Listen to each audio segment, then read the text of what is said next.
చూసావా ఎలా తీసుకున్నారో? ఏంటిందు కారు ఎలా వస్తుంది అన్నావు కదా, చూసావా ఇలా వస్తుంది. పదిప్పుడు మనం సూటు బూటు తగ్గట్టుగా రిచ్ కారెక్కి ఆఫీస్కి వెళ్ళిపోదాం.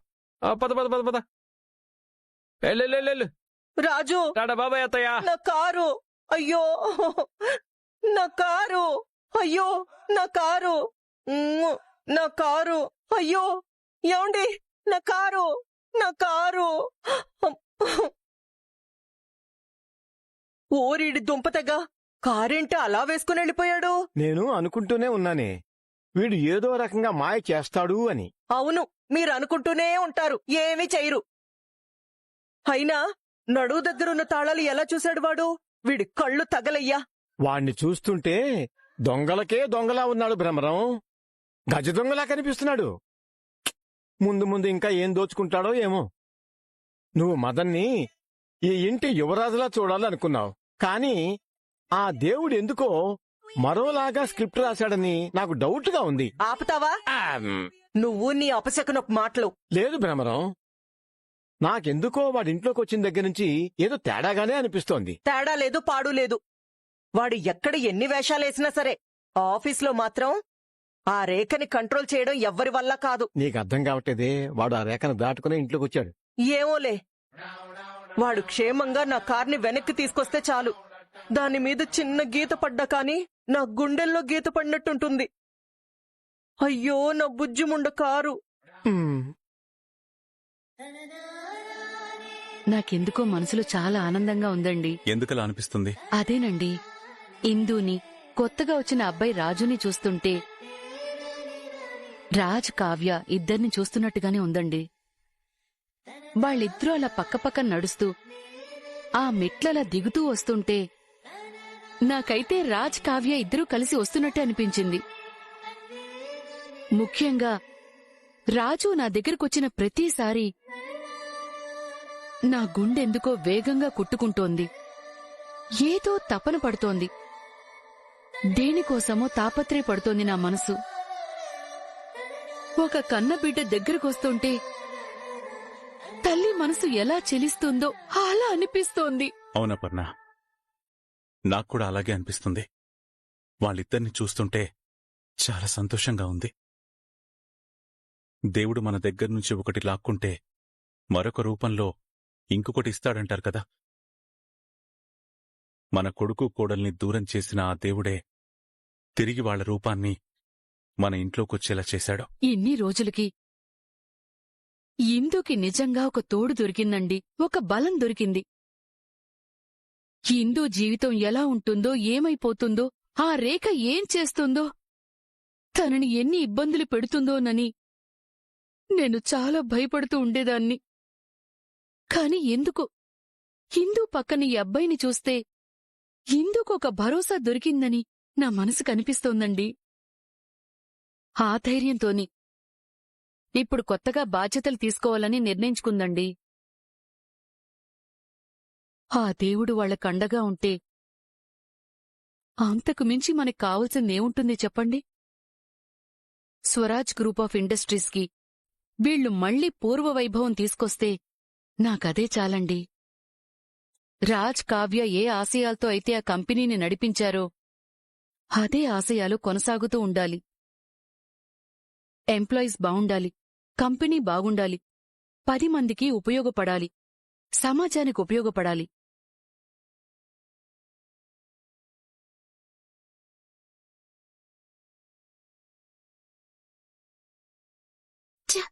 మొత్తం పెండింగ్ వర్కే. ఏమైంది రేఖ? నా తలకాయింది, ఏం కాలేదు. మేడం పిలిచారంట? ఏంటిది? ఒకసారి చూడు. ఈ ఫైల్స్ అన్ని పెండింగ్ లో ఉన్నాయి. మనకు ఆర్డర్ ఎప్పుడొచ్చింది? ఇది చాలా ఇంపార్టెంట్ ఆర్డర్ అని తెలుసు కదా, అవునా కాదా?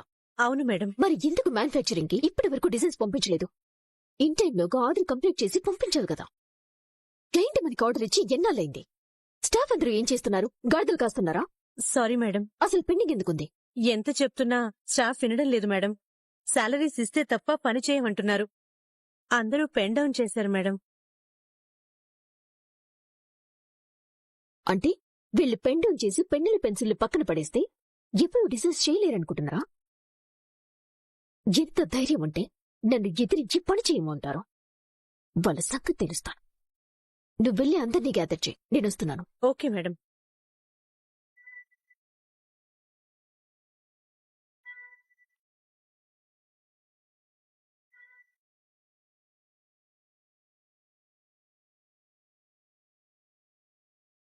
హే, ఏంటి ఏంటి మీ ప్రాబ్లం? వర్క్ ఎందుకు ఫినిష్ చేయలేదు? ఇన్ టైంలో క్లయింట్స్ కి డిజైన్స్ పంపించాలి కదా. ఆ మాత్రం వర్క్ ఎథిక్స్ లేవా? అసలు వర్క్ ఎందుకు ఫినిష్ చేయలేదు? శాలరీ ఇవ్వకపోతే ఎలా పనిచేస్తాం మేడం?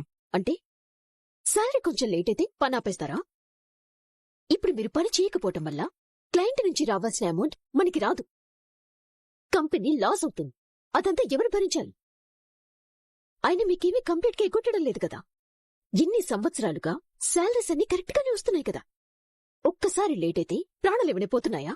మేడం, ఇంత పెద్ద కంపెనీ నడుపుతూ మీరే శాలరీస్ ఇవ్వడానికి ఇబ్బంది పడుతుంటే ఆ శాలరీస్ మీద డిపెండ్ అయిన మేము శాలరీ రాకపోతే ఎంత సఫర్ అవుతాం మేడం? 1వ తారీఖు వస్తే 100 మందికి డబ్బులు ఇవ్వాల్సి వస్తుంది మేడం. అన్ని అప్పులు ఈఎంఐల మీదే బతుకుతున్నాం మేడం. అందుకే జీతం కొంచెం లేట్ అయినా కూడా మా జీవితాల మీద ఎఫెక్ట్ అవుతాయి మేడం. అందుకే వర్క్ ఆపేయాలని నిర్ణయించుకున్నాం. అంటే మీ అంతటా మీరే నిర్ణయం తీసుకుంటే మరి మేమెందుకు? అంటే నన్ను ఎదిరించి బెదిరించి శాలరీ తీసుకోవాలనుకుంటున్నారా? మీకు నేను తప్ప వేరే దిక్కేమైనా ఉందా? మీరు నన్ను ఎదిరించి బయటికి వెళ్తే జాబ్ సంపాదించటం మీ వల్ల కూడా కాదు. మిమ్మల్ని బ్లాక్ లిస్ట్ లో పెట్టాను అంటే బయట ఏ ఒక్క కంపెనీ కూడా మీకు జాబ్ ఇవ్వదు. అలా అని నన్ను బెదిరిస్తే ఇక్కడే ఉన్నా సరే మీరు డిసైడ్ అవ్వడం కాదు, నేను డిసైడ్ అయితే తప్ప మీకు శాలరీస్ రావు. కాబట్టి నేను చెప్పినట్టు వినటం తప్ప మీకు వేరే దారి లేదు. మిమ్మల్ని ఎవ్వరూ కాపాడలేరు. మీకిక్కడ సపోర్ట్గా ఎవ్వరూ ఉండరు. నేనున్నాను.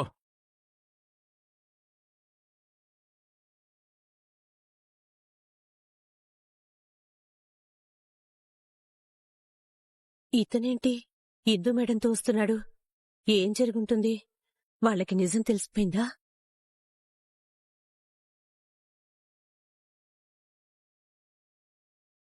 ఇది పట్టుకోమ్మా. నమస్కారం నమస్కారం నమస్కారం.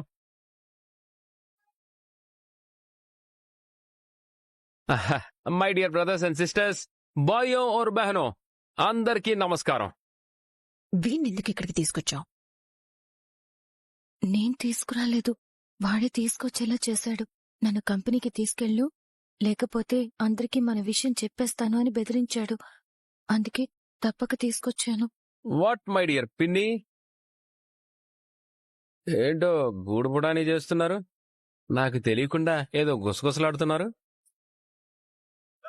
గూడు పుటాణీ లేదు, గూట్లో బఠానీ లేదు. స్టాఫ్కి ఇవ్వాల్సిన సాలరీస్ గురించి మాట్లాడుతున్నాం. దాని గురించి కంగారు ఎందుకు? నేనున్నాను కదా, నేనొచ్చాను కదా.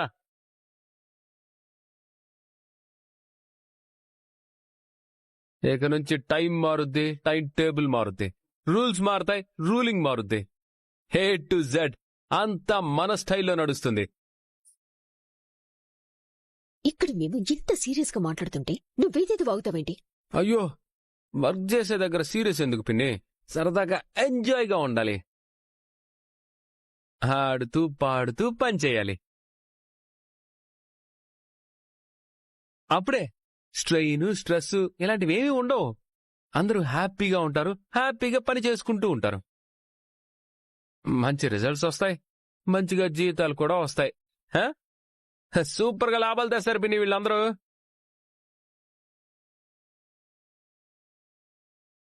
అయినా మీరు కంగారు పడుతుంది వీళ్ళ జీతాల గురించే కదా. ప్రాబ్లం నేను సాల్వ్ చేస్తాను, మీరు వదిలేసేయండి. అసలు నువ్వు సాల్వ్ చేయటానికి వాళ్ళేవి చిల్లర అడగట్లేదు, జీతాలు అడుగుతున్నారు. అందరికీ కలిపి లక్షలు కావాలి. లక్షలే కదా, కోట్లు కాదు కదా. ఇచ్చేద్దాం ఇచ్చేద్దాం. ఏం మాట్లాడుతున్నావు నువ్వు? అంత డబ్బు ఎక్కడి నుంచి తీసుకొస్తావు? నీ వల్ల కాదు కాని సైలెంట్గా ఉండు. ఎవరైనా పని గురించి నా వల్ల కాదు అని చెప్పిన ప్రతిసారి ఆ పని పూర్తి చేయడం నాకు అలవాటు. నాకు అలాంటి ఛాలెంజ్లంటే మహా సరదా అనుకో. అవునా? అయితే నువ్వే సరదా తీర్చుకో. మై డియర్ స్టాఫ్ మెంబర్స్, వింటున్నారు కదా, మీ శాలరీస్ అంతా ఇతనే క్లియర్ చేస్తాడంట. సో నిర్మోహమాటంగా అడగండి, తీసుకోండి. ఓకేనా? ఆ, హ్మ్. ఇప్పుడు చెప్పండి రా అబ్బాయిలు అమ్మాయిలు, what to do what not to do. కేవలం జీతం కోసమే అయితే మీరు ఇలా పని చేయకుండా స్ట్రైక్ చేయరు. వేరే ఇంకేవో కారణాలు ఉంటాయి. చెప్పండి, మీ బాధలేంటో, మీ సమస్యలేంటో చెప్పండి చెప్పండి. సార్, మాకు వర్క్లోడ్ ఎక్కువ అవుతుంది సార్. మమ్మల్ని అసలు మనుషులానే చూడడం లేదు సార్. సార్, మొన్న మా అమ్మగారికి హెల్త్ బాగోలేకపోతే ఊరు వెళ్లాల్సి వచ్చింది సార్. లీవ్ అడిగితే ఇవ్వలేదు సార్. అయ్యో,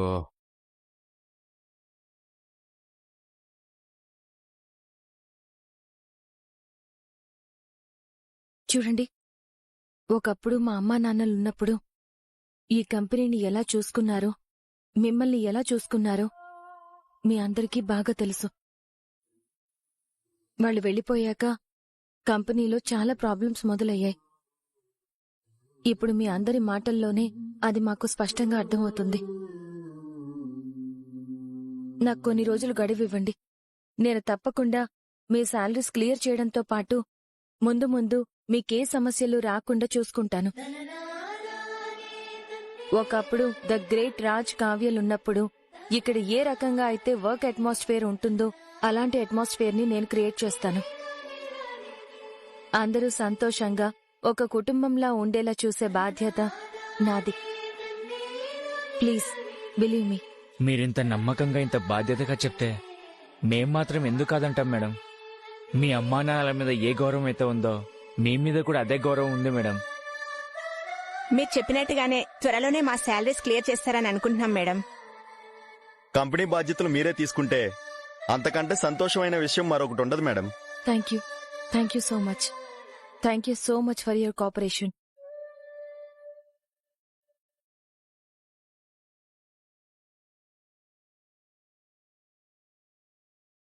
ఓకే మేడం, అంత క్లియర్ గా చెప్పారు కదా. ప్లీజ్ వెళ్ళి మీ వర్క్ చూసుకోండి.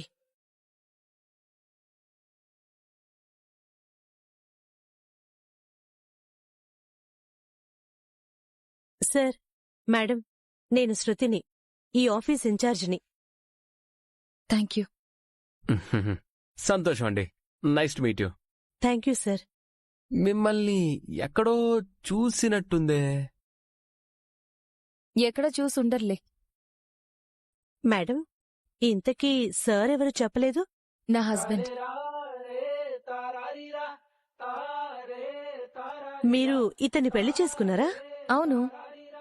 ఎందుకలా అడుగుతున్నావు? ఆ, ఏం లేదు మేడం, ఊరికే అడిగాను. సరే, నాకు కంపెనీలో ఉన్న ప్రాబ్లమ్స్ అన్నీ ఒక లిస్ట్ రెడీ చేసి ఇవ్వు.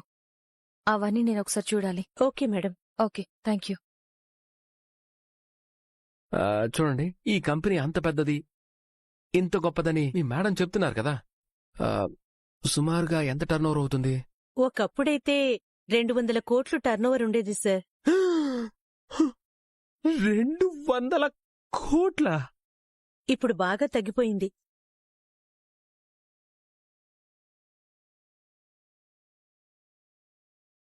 ఆ దేవుడు నిజంగా విచిత్రమైనవాడు సార్.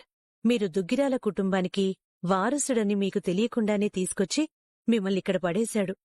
మీరు ఈ ఇంటి బిడ్డని తెలిస్తే ఆ రేఖ మిమ్మల్ని వదిలిపెట్టదు. అందుకే ఆ విషయం నేనెవరికీ చెప్పను. హే, నేను మీ రేఖ మేడంకి బాగా తెలుసు. నాకు చిరాకు తెప్పించకుండా పంపించు. ఏ ఆగో, అయినా కూడా పంపించను. ఎవరయ్యా నువ్వు? చెప్తే అర్థం కదా నీకు? ఏమైంది? నేను లోపల ఉన్న రేఖ మేడం కలవాలి. ఇతను పంపించట్లేదు. మీకు రేఖ మేడం తెలుసా? ఏంటండి మీరు?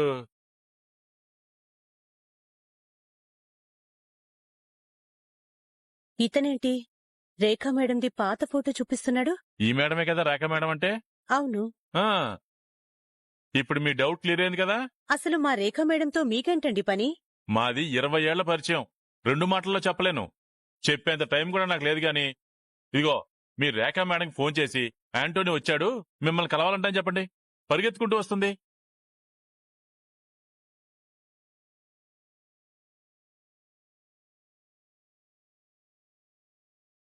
ఏంటి? మీకోసం ఎవరో యాంటోనీ వచ్చారు మేడం. మిమ్మల్ని కలవాలని గొడవ చేస్తున్నాడు. సరే, నేనొస్తున్నాను. ఏమైంది రేఖ? ఏం లేదు, నేను ఇప్పుడే వస్తాను. ఉమ్.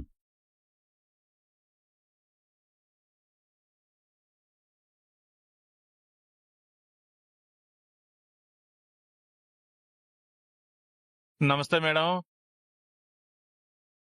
ఏంటి షాక్ అయ్యారా?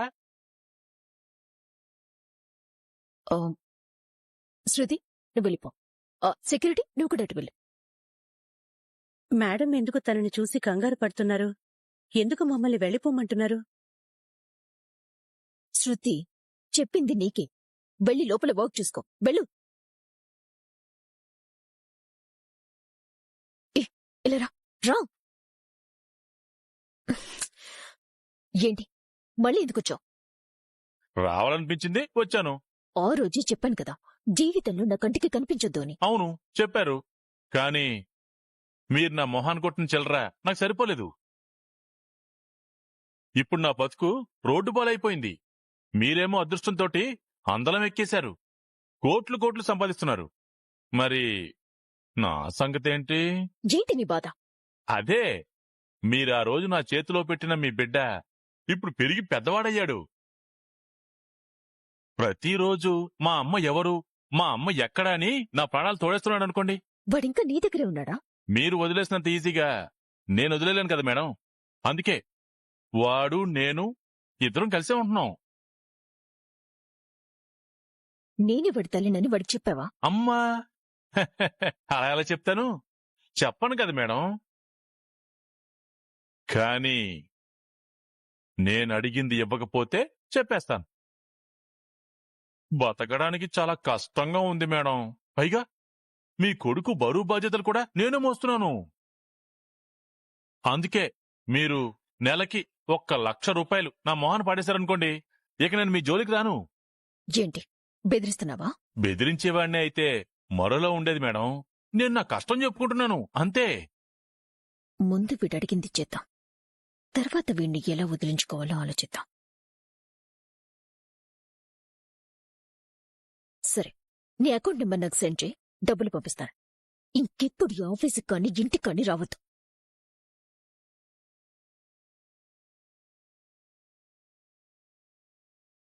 ఇక నుంచి మనకి నెలకి 1,00,000.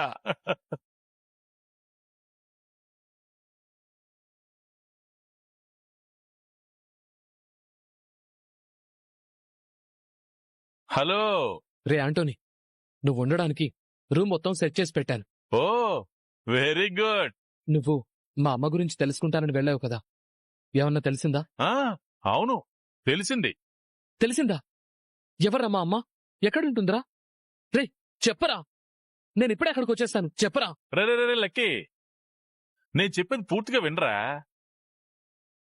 మీ అమ్మ గురించి చిన్న ఇన్ఫర్మేషన్ మాత్రమే తెలిసిందిరా, పూర్తి వివరాలు ఇంకా తెలియలేదు. అవునా? రే నువ్వేం బాధపడకురా. ఈ చిన్న ఇన్ఫర్మేషన్తో తనని పట్టుకోవడానికి ట్రై చేస్తాను, ఓకేనా? సరే.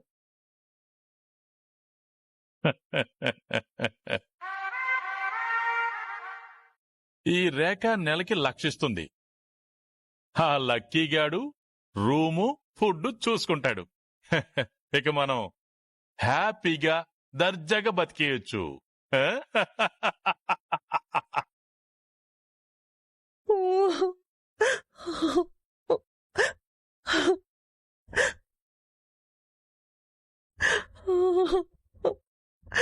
భ్రమరం, ఏమైంది?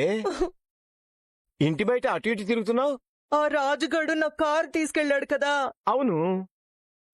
కారేదో కొట్టేసినట్టు అలా టెన్షన్ పడిపోతున్నావేంటి? తిరిగి తీసుకొస్తాడు కదా. అబ్బా, మీకెలా చెప్పాలో నాకు అర్థం కావడం లేదు. వాడి మొహానికి ఎప్పుడు కారు ఎక్కుండడు. అలాంటిది బంగారం లాంటి నా రిచ్ కారు డ్రైవ్ చేసే ఛాన్స్ ఉన్నప్పుడు ఊరుకుంటాడా? గతుకుల రోడ్లో వాడి పాత బైక్ ని ర్యాష్ గా డ్రైవ్ చేసినట్టు నా కార్ని ఎంత ర్యాష్ గా డ్రైవ్ చేస్తున్నాడో ఏంటో.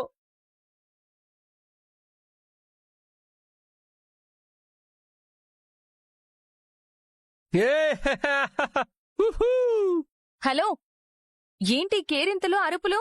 హ్యాపీనెస్. ఎందుకంత ఫాస్ట్ గా డ్రైవ్ చేస్తున్నావు? కొంచెం స్లోగా పోనివ్వు. లేదు, నేను ఇలాగే డ్రైవ్ చేస్తా. ఏయ్, ఇది నీ బైక్ కాదు, కారు. చాలా కాస్ట్లీ. ఏదైతేనే నడిపితే పోతుంది కదా. ఏ ఏంటా స్పీడ్ తగ్గించు. హ, షాక్ అవ్వకు, ఇది నా కోరిక. ఏంటి? అదే ఆ రోజు నువ్వు చిన్నప్పటి నుంచి దొంగతనం చేయాలనే కోరికుందని చెప్పి ఐస్ క్రీం దొంగిలించి తిన్నావు కదా, అలాగే నాకు కూడా చిన్నప్పటి నుంచి ఇలాంటి కారులో, ఇలాంటి డ్రెస్లో, రిచ్ లుక్లో చాలా స్పీడ్గా డ్రైవ్ చేయాలని చిన్న ఆశ ఉండేది. హ, అలాంటిది అలా వదిలేస్తాను? దుమ్ము దులిపేయాల్సిందే. నిజమే, నువ్వింత స్పీడ్గా వెళ్తే కారు మొత్తం దుమ్ముతో నిండిపోతుంది. హ, ఏం పర్లేదు. ఏయ్, హుహూ. ఏయ్, కొంచెం స్లోగా వెళ్ళు, ముందు వెహికల్స్ వస్తున్నాయి చూసుకో. ఆ! ఆ! నా గుండె చాలా స్పీడ్గా కొట్టుకుంటుందండి. హో! నా గుండె స్పీడ్ చూస్తుంటే ఆ రాజుగాడు చాలా ర్యాష్గా డ్రైవ్ చేస్తున్నట్టు అనిపిస్తుందండి. నిజంగా వాడు ర్యాష్ డ్రైవింగ్ చేస్తే నీ కారు గోవిందా గోవిందా. శేషు, ఆ? ఈసారి మాత్రం ముయ్యను. ఏంటి ఆ లుక్కు? ఆ? ఒక్కసారి, ఒకే ఒక్కసారి నాకు నీ కారివ్వవే. అలా కాసేపు అలా తిరిగొస్తానంటే ఇచ్చావా? మ్మ్హ్మ్. కారుకేదన్నా అవుతుందని భయపడి ఇవ్వనే లేదు. ఇప్పుడు వాడు కారులా తీసుకొస్తాడని గ్యారెంటీ అయితే లేదుగా. ఈ కింగ్, ఈ క్వీన్ పడుకునేలా ఒక కింగ్ సైజ్ బెడ్ కావాలి. రూమ్ అంతా సెంట్రల్ ఏసీ ఉండాలి. ఐశ్వర్యకి ఎలాగ ఎగ్జామ్స్ అయిపోయి కదా, తన రూమ్ తీసేసుకో. వాడు అడిగినంత మాత్రాన ఇచ్చేస్తావా? వాడు సంతకం పెడితే తప్ప మనం ఈ కోట్ల ఆస్తి దక్కించుకోలేమని లాయర్ చెప్పాడు కదా.